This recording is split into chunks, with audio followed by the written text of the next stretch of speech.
بسم الله الرحمن الرحيم. الحمد لله الذي أنعمنا بدين القيمة، والحمد لله الذي أنقذنا من الضلالة،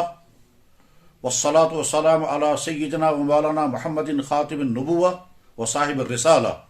وعلى آله وأصحابه الذين هم أفضل الأمة. أما بعد. حضرات، یہاں کشمیر کے آج کے معاشرے میں جن صاحب نے ایک انتشار پیدا کر دیا ہے کہ جب وہ مسجد کے ممبر پر لا کر انہوں نے مٹکا بجایا، رباب لایا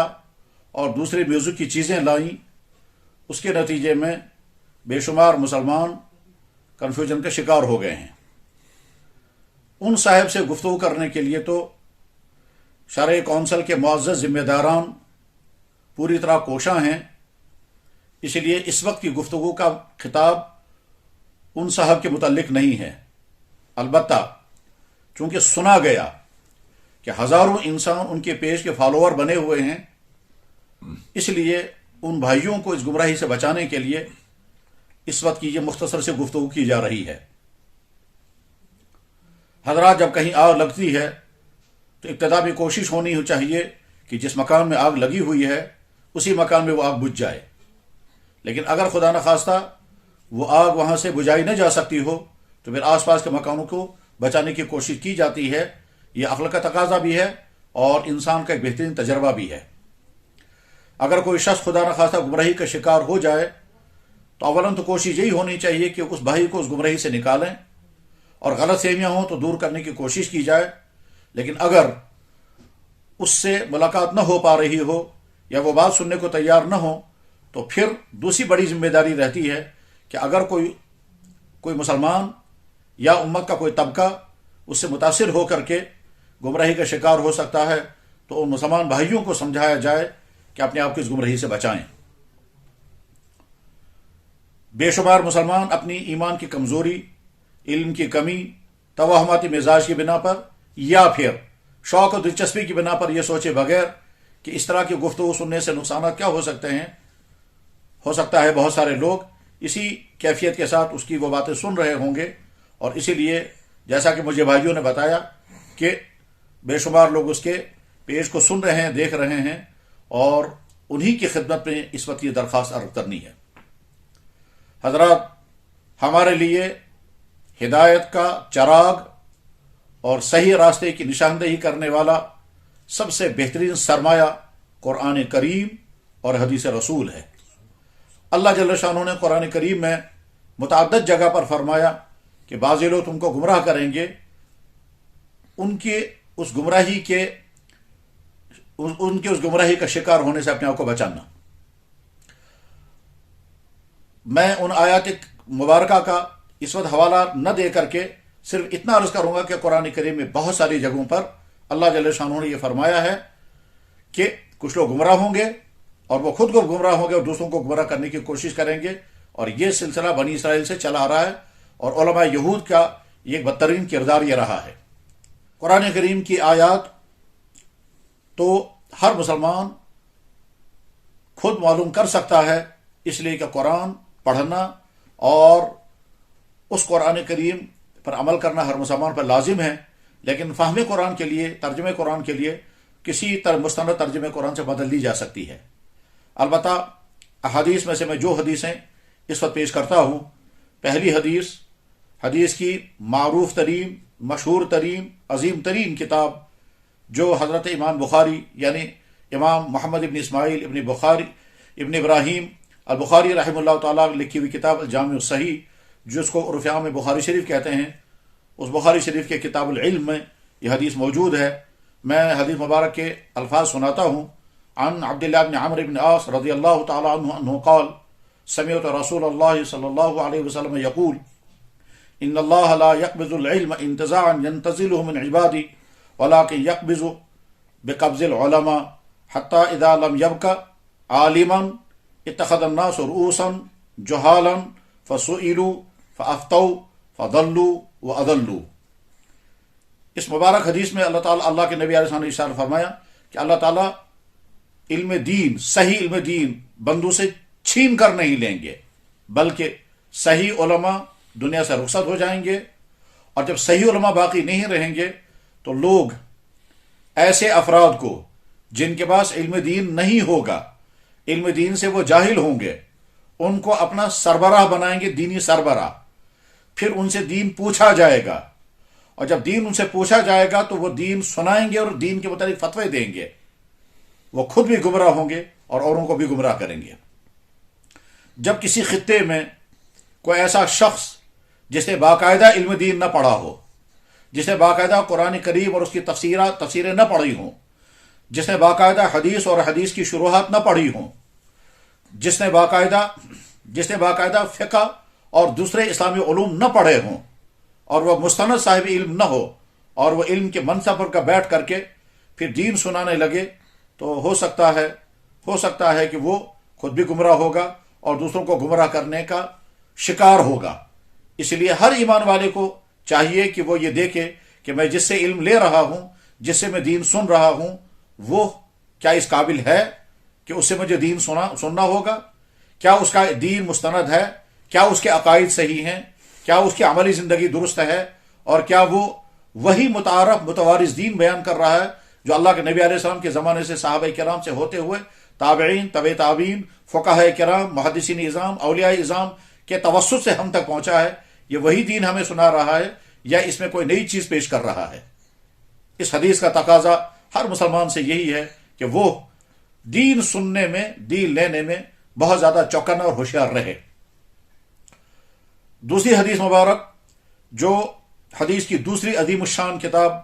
امام محمد ابن مسلم نشاپوری رحمہ اللہ تعالیٰ کی کتاب ہے الجامع المسلم، الجامع صحیح المسلم، اس میں حدیث موجود ہے۔ میں حدیث مبارک کے الفاظ سناتا ہوں۔ عن ابی ہریرہ رضی اللہ تعالی عنہ قال قال رسول اللہ صلی اللہ علیہ وسلم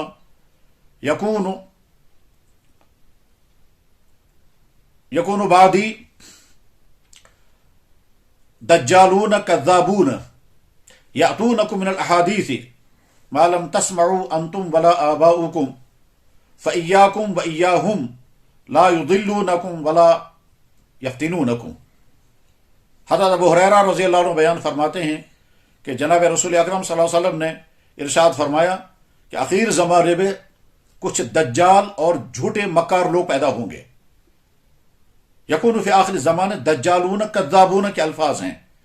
ایسے لوگ جو دجل کرتے ہوں گے، دھوکہ دیتے ہوں گے اور جھوٹ بولتے ہوں گے۔ یا حدیث تمہارے سامنے ایسی حدیثیں پیش کریں گے جو تم نے اور تمہارے باپ دادوں نے سنی بھی نہیں ہوگی، وہ ایسی باتیں تمہیں سنائیں گے جو تم نے اور تمہارے باپ دادوں نے سنی نہیں ہوں گی، وہ ایسی تھیوریاں تمہارے سامنے لائیں گے جو تم نے تمہارے باپ دادوں نے سنی بھی نہیں ہوں گی۔ اس میں ماڈرن بہت ساری تھیوریاں بھی آ گئیں، اس میں جھوٹی احادیث بھی آ گئیں، اور وہ غلط باتیں بھی آ گئی جو کسی بھی زبان سے نکل سکتی ہیں، وہ ساری اس میں آ گئی۔ اللہ کے نبی علیہ السلام انتباہ دے رہے ہیں، چوکنا کر رہے ہیں، اور فرما رہے ہیں کہ آخری زمانے میں ایک فتنہ یہ بھی ہوگا کہ لوگ تم کو وہ باتیں سنائیں گے جو تم نے اس سے پہلے کبھی سنی نہیں ہوں گی، تم نے تمہارے باپ دادوں نے سنی بھی نہیں ہوں گی۔ پھر فرمایا فَإِيَّاكُمْ، اپنے آپ کو ان سے بچانا، وَإِيَّاهُمْ، ان سے دور رہنا، لَا يُضِلُّونَكُمْ، خبردار وہ تم کو گمراہ نہ کرنے پائیں اور تم کو کسی فتنے کا شکار نہ بنائیں۔ ان دو حدیث کے سامنے رکھ کر کے اب غور کریں، جو شخص یہ کہتا ہو کہ قرآن کریم کی آیت خلق الانسان من صلصال کالفخار کے معنی اور اس کا مطلب مٹکا بجانا ہے، تو یہ کھلم کھلا قرآن کریم کی تحریف ہے۔ اللہ تعالیٰ شانہ قرآن کریم کی اس آیت میں یہ نہیں بیان فرما رہے ہیں کہ مٹکا بجانا ہے یا نہیں، وہ یہ بیان فرما رہے ہیں کہ آدم علیہ السلام کو میں نے کیسے پیدا کیا اور وہ مٹی کیسی تھی۔ جو شخص یہ کہہ رہا ہو کہ قبر میں 3 سوال نہیں 4 سوال ہوں گے، اور ایک سوال ہوگا ولایت کے متعلق، آج تک ہم نے نہ ہمارے باپ دادوں نے سنا بھی نہیں ہوگا کہ قبر کے اندر 4تھا سوال بھی ہوگا اور وہ بھی ولایت کے متعلق، یہ خود ساختہ چیز ہے۔ جو شخص یہ کہتا ہوگا کہ حضرت آدم علیہ السلام کی جسم اطہر کے اندر روح نہیں جا رہی تھی، پھر میوزک سنا کر کے روح کو اندر پہنچایا گیا، جو شخص یہ گمراہ کن بات کہہ رہا ہو، حالانکہ نہ کہیں اس کا کسی اسلامی کتاب میں کہیں سوچا بھی نہیں جا سکتا کہ اس طرح کی کوئی بات ہوگی۔ اسی طرح سے جو شخص یہ کہتا ہوگا کہ فقر کوئی ایسی چیز ہے کہ جو ہر آدمی کو حاصل ہونے والی نہیں ہے، اور میں چیلنج کرتا ہوں تمام لوگوں کو، مجھے بتائیں فقر کیا چیز ہے، اور اس فقر کو سمجھانے کے لیے وہ لوگوں کے ڈنڈے بھی مارتا ہو۔ غرض یہ کہ جو شخص اس طرح کی باتیں کرے اور ساتھ میں اخیر میں مسجد میں ممبر رسول پر جمعے کی خطاب میں اس نے مٹکا بجایا، اس نے سارنگی پہنچانے کی کوشش کی، رباب نچایا، اور اسی طرح سے اور دوسرے کو روئیں وہیں کیا پہنچایا، تو جو شخص یہ کر رہا ہو ہر مسلمان سمجھ سکتا ہے یہ وہ چیزیں ہیں جو اللہ کے نبی علیہ السلام کے مبارک زمانے سے آج تک کبھی بھی کسی بھی شخصیت کے ذریعے سے ہم تک نہیں پہنچی ہیں۔ تو اس لیے وہ تمام لوگ جو اس صاحب کی یہ ویڈیوز دیکھتے ہیں اور اس کے آپ کے پیج سے جڑے ہوئے ہیں وہ اپنے آپ کو اسے دور کر لیں۔ معلوم کرنے پر پتہ یہ چلا کہ یہ وترہل کے علاقے کے رہنے والے ہیں۔ مجھے ایک دم یاد آ گیا کہ وترہل وہ جگہ ہے جہاں ایک زمانے میں ایک عظیم الشان علمی شخصیت پیدا ہوئی تھی، اور اپنے زمانے میں وہ کشمیر کے ممتاز اہل علم میں سے تھے۔ میری مراد ہے حضرت مولانا محمد یوسف وترہلی رحمہ اللہ تعالی، جو شاگرد خاص تھے حضرت علامہ انور شاہ کشمیری رحمہ اللہ تعالی کے، اور حضرت مولانا یوسف صاحب وترہلی رحمہ اللہ تعالی رحمتاً واسعہ کے صاحبزادے حضرت مولانا محمد طاہر صاحب، خوش قسمتی سے مجھے ان سے شرف لقاء بھی حاصل ہوا ہے، اور ان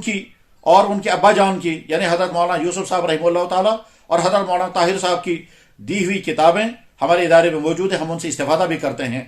افسوس کی بات یہ ہے کہ ایسے علاقے میں جہاں اس طرح کے اصحاب علم پیدا ہوئے ہوں اور وہ بھی سادات میں سے، تو اس علاقے میں اس طرح کی بات ہونے لگے، بہت زیادہ افسوس کی بات ہے۔ بہرحال میرا خطاب اپنے ان تمام بھائیوں سے ہے جو بھائی اس طرح کی باتیں سن رہے ہیں، یہ وہ پیج بند کر دیں اور سننا چھوڑ دیں، ایسے آدمی سے ملاقات کرنا بند کر دیں۔ اور یہ اس لیے عرض کیا جا رہا ہے کیونکہ اللہ کے نبی نے اپنے فرمایا فَإِيَّاكُمْ،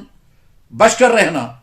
لا يضلونکم، خبردار وہ تم کو گمراہ نہ کرنے پائیں۔ میں تاکید کے لیے ان دونوں حدیثوں کے مبارک الفاظ پھر سنا دیتا ہوں تاکہ ہر اہل ایمان کو اس پر عمل کرنے، خاص طور پر وہ بھائی جو بھائی اس سے متاثر ہیں یا اس کی باتوں کو دلچسپی کے لیے سن رہے ہیں یا متاثر ہو کر کے سمجھ رہے ہیں کہ کچھ نہ کچھ حقانیت اس کے اندر بھی ہیں، وہ اللہ کے نبی کے مبارک ارشادات کو سامنے رکھ کر کے پھر صحیح راستہ اختیار کریں۔ عن عبداللہ بن عمرو بن عاص رضی اللہ تعالی عنہ انہ قال يقول سمعت رسول الله صلى الله عليه وسلم قال ان الله لا يقبض العلم انتزاعا ينتزله من عباده ولكن يقبضه بقبض العلماء حتى اذا لم يبق عالما اتخذ الناس رؤوسا جهالا فسئلوا فافتوا فضلوا واضلوا۔ یہ مبارک حدیث بخاری شریف کتاب العلم میں ہے۔ حدیث کے راوی حضرت ابو ہریرہ رضی اللہ تعالیٰ عنہ ہیں۔ بخاری شریف کے ہونے کے معنی یہ ہے کہ سندن بالکل صحیح اور قوی ترین حدیث ہے۔ دوسری مبارک حدیث عن ابی ہریرہ رضی اللہ تعالی عنہ انہ قال قال رسول اللہ صلی اللہ علیہ وسلم سيكون في آخر الزمان دجالون كذابون يأتونكم من الأحاديث ما لم تسمعوا أنتم ولا آباؤكم فإياكم وإياهم لا يضلونكم ولا يفتنونكم۔ ان کے دونوں مبارک حدیث کے الفاظ اور پیش کر دیے، ترجمہ اس سے پہلے میں کر چکا ہوں، اور یہ دونوں حدیثیں پیغام ہیں ان تمام بھائیوں کے لیے جو اس طرح کی اس گمراہی کی بات کو دلچسپی کے ساتھ سن رہے ہیں۔ اللہ تعالیٰ شانہ صحیح سمجھ، صحیح فہم، صحیح عمل اور دنیا اور آخرت میں کامیابی والا راستہ ہمیں نصیب فرمائے۔ وآخر دعوانا ان الحمد للہ رب العالمین۔